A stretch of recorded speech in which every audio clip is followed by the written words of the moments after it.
What's up, people? Welcome back to the channel. It is Monday. I'm gonna do the Monday market watch. There's a lot of pretty interesting cards that have kind of moved in the market. So want to talk about as usual. If you like what we got going on here, please feel free to like and subscribe. If not, it is all good. You go ahead and come on for the ride. Let's go ahead and get into it. We're gonna go ahead and get things started with talking about Infernoble Knights in general. I got a couple of cards that I brought up, so like I don't really have brought them up any kind of specific order, but it's been a while since I've even heard anyone do want to do anything like with these cards. You have the Synchro Infernoble Knight Emperor Charles. This one right here, it was like literally worth nothing, and now it's just kind of like shot up over here. You got a near mint first set copy for $6.75, $7, like $7 to $8 range.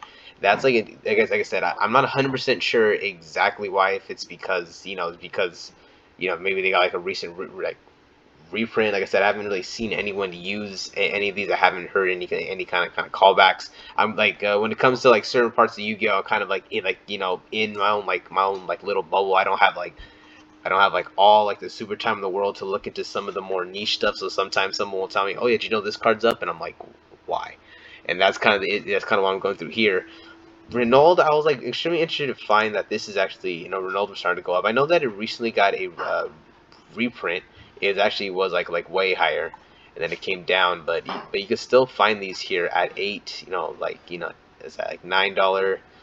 Yeah, 9.45. Well, 10. You like pretty much right here. Like once this first one's gone, that's like kind of in the 9.44. But once that's gone, you see them right here in the $10 range, which is like I said, it's still pretty high. It was a while ago it was kind of cruising. It looks like it kind of made a dip, but something I saw, the super rares from Major Defenders are actually holding a dollar price point. They were up higher. This is like when they first came out, but they're actually still holding that 99 cent with a dollar shipping. So if you take out the shipping, they're pretty much on that 125 price point. They are starting to see a little bit of resurgence. This one's starting to come up, and like I said, there was a lot of these posted maybe around probably like way like there's some that are way higher, but I don't know. I did have opportunity to get these at a way lower price than this. So once these ones are starting to go, you're gonna see some of these more solid prices at 1065 and 1067. Infernoble Knight Oliver. This was a super rare from the Rise of the Duelist, if I'm not mistaken. Is this super rare? Let me make sure. Yeah, super rare from Rise of the Duelist. This right here is like kind of going everywhere, but it was kind of worth nothing. And then now it's just been slowly going up. You get one for 75, another one for 85. Once those two are gone, $1, 127, 163. There's just like a lot of just like small climbing. Yeah, just ignore that direct price, but you just see just like a lot of small climbing with this deck. Like I know that their main gimmick, where they had like the smoke grenade, the thief, where they're able to like start getting rid of cards and stuff, is really not there anymore. But I know that they do have like spam ability and they have combo potential. So I mean, it isn't like surprising to see these things go up, but at the same time, there's like the meta is just kind of, I don't know, like the whole landscape of it doesn't really fit well with combo decks, because a lot of people are really kind of playing the lava golems and the kaijus, or like a lot of board breakers. So it kind of makes more sense to either run control or run something that like either locks out, or run a kind of more like a strategy that could really just keep up with constantly getting their stuff taken away, where they get the resource back. So I don't. I really don't. I really don't see like exactly where this is gonna fit in. Infernoble Arms Durendal. Like I said, like the super and the rares. These are still nearly not worth anything. It's really just the ultra rares that are going up. I could have sworn I had a few of these, but I'm having like none of them. You get it right here. Modern plate per set 48, but once you go to the near mints, they're 748, 749. They're like $8. So these are like $8 cards if you have these in like pretty like light plate first ed. These are actually still pretty high. I mean, a lot of these cards can come from Rise of the Duelist, and they probably I was gonna say they didn't get the reprint. I'm looking at the reprints right here. So yeah, there's just something there's something that's working here in the meta that's working with this card. Heritage of the Chalice. Here is another one that I jumped right into my bulk binder, my bulk box, and I found like a couple of these copies, and I was just very happy. The 2019 version of this card is starting to go up. See him like Lifelay first at 9, near mint 950. So this is like a $9 to $10 card. Just bam, like $9 to $10. Like which is awesome. And then you got the ultra rare, the original one from Soul Fusion.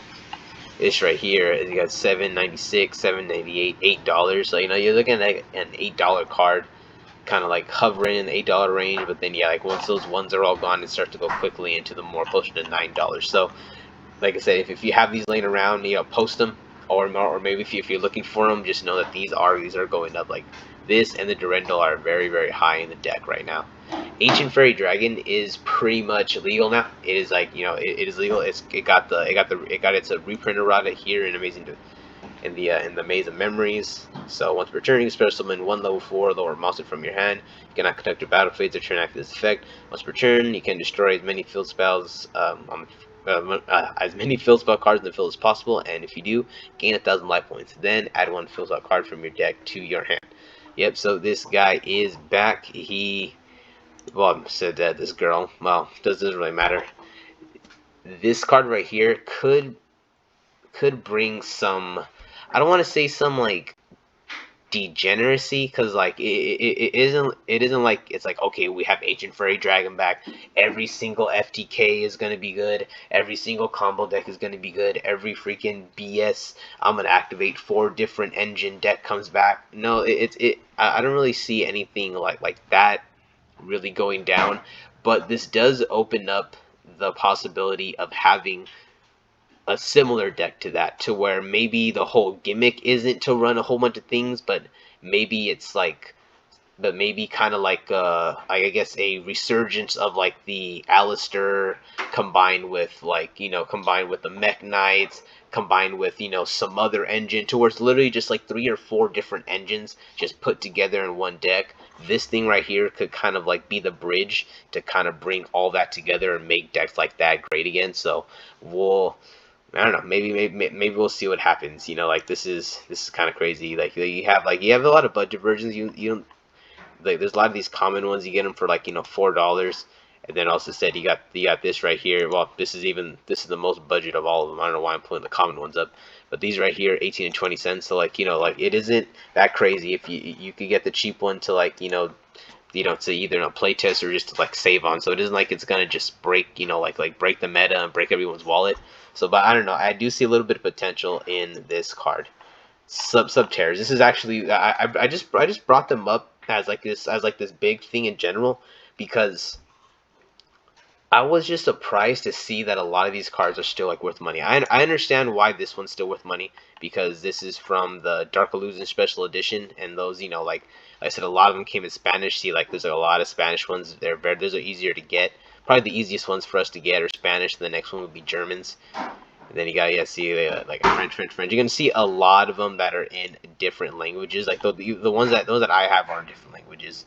But yeah, if you do get any English ones, they're about like $6 to $7. So you're looking at like $7 price point if you want those super rares in English. You can get them for like $4 in a different language. Let's say Umastrix. I'm assuming that's how we're gonna pronounce that. We're gonna leave it at that. I'm gonna call that a victory right there. We got like the light plate first edition, $650, $690. So we're looking at like $7, like $7 for this card. This card was one of the more expensive ones for a while, because like this is like one of the better ones. But man, like just to see this just to see this stuff still actually holding like a pretty good price point. It is good, because it's good to see some of the older stuff hold value, because like if you actually held on to them, you could get your money's worth. Or maybe if like or maybe like, that's actually the only thing I was about to say. If you want to buy them, then they have value, but then you have to pay the money. So I don't know what point I was trying to make there, but yeah, it's pretty much only good like if you held on to the deck and you still want to get some value for it. But yeah, this one right here, you got the Archer. She's going for the secret rare, 220 for the near mint unlimited, 230 light play unlimited, and then like light play first ed 3. So then like $4 for like a light play first edition, $3 for a non first ed. That's really really is not the worst here. You also got another one like you got the Subterra Behemoth. I might look for these and see if I have some of these 95 cents. You got the stag. What's that? Stalagmo. Leave that one. Okay, so another one that I did not bring up is Hidden City. There we go. The hidden city. Okay, there we go. The hidden city. Okay, so the secret rare. Alright, so let's check out. So secret rare hidden cities right here. You got a damage one for $2, and you got like life plate first dead for 7, near mid unlit for 8. So yeah, so we're looking at about a $8 to $9 card. We got like right here $9.49. So like if you want like a near mint first dead, you're looking $9.50 to $10. So it's pretty much like a $8 to $9 card if you want to get, you know, the original version. But even the secret rare version is up there. There's pretty much no budget version of this card. The super rare from Gadgets right here. You got a modern plate for $4, and then right here near mint for $4.19, 5, 6. So it's pretty much like $5 to $6 for the super rare. So like no matter either way, this one has some value, which is actually pretty cool. I didn't know that the supers actually had that value right there. Guardian Chimera got its reprint in Maze of Memories, which is great. We're looking at the original one still at 24, but if you just, like I said, you want to get your budget version, you don't want to spend too much money. Right here, it was at 26, and then then it came down as when the set dropped. So right now it's a pretty good, pretty good price right here. So you get it for under $12. There's like a lot of people that have a lot of copies of them, so it's gonna kind of stay in that $11 to $12 range. So if you really need this card and you're running branded, I would just go get it. $12 is a pretty good price for it.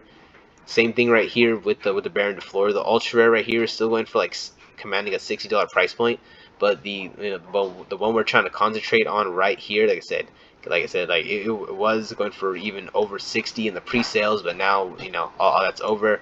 Sets officially dropped. It's come down to 42.81. There is a possibility that it could go down just a little bit more, but at the same time, I'm not sure how many. I don't know how much Amazing Memories is going to be open. Like I don't see there is a lot of cool stuff in there, but like it also could be a case of like maybe there's not enough cool stuff for people just to start cracking things open, and we just have a lot of sealed, and the seal gets expensive, and these cards start to slowly go up. So if you really need this card and you're just and you're holding back on this card because it was worth like 120, $70, $90, whatever, at whatever price point it was, I would just go ahead and just swoop it up right now, especially if you just want to play the game. Playing Sword Soul without this card, just go ahead and spend the 40, see if you get a hookup for $40. But if not, just go ahead and pay the $42, $43 for it. I think it's very much worth it, especially if you're going to be playing Yu-Gi-Oh! And you need it and you just want to get it done.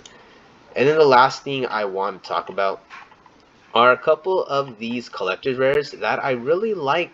I probably want to go back down and pick some of these up. I like this Spellbook of Fate collector's rare.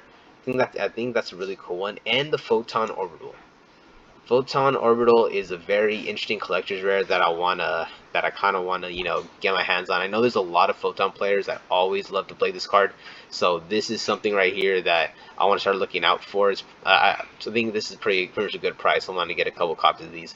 Like I said, if you see these right here, if you see the collector's rare Photon Orbitals, I would honestly just try to pick them up, try to trade for them. Like especially if they don't care about them, just try to get them on a deal. Like these could be a good pickup to where these could slowly go up and they'll be worth a lot of money, because it's pretty much like those hero players that want to play like the high rarity stuff. You have those Photon players and they're going to want those high rarity Photon Orbitals. Alright guys, that's it for the video. Yeah, that's it. Yep. Sorry guys, did that thing again where I thought I had some kind of announcement. I don't have an announcement. Sorry about that guys. Peace out, and I'll catch you in the next one.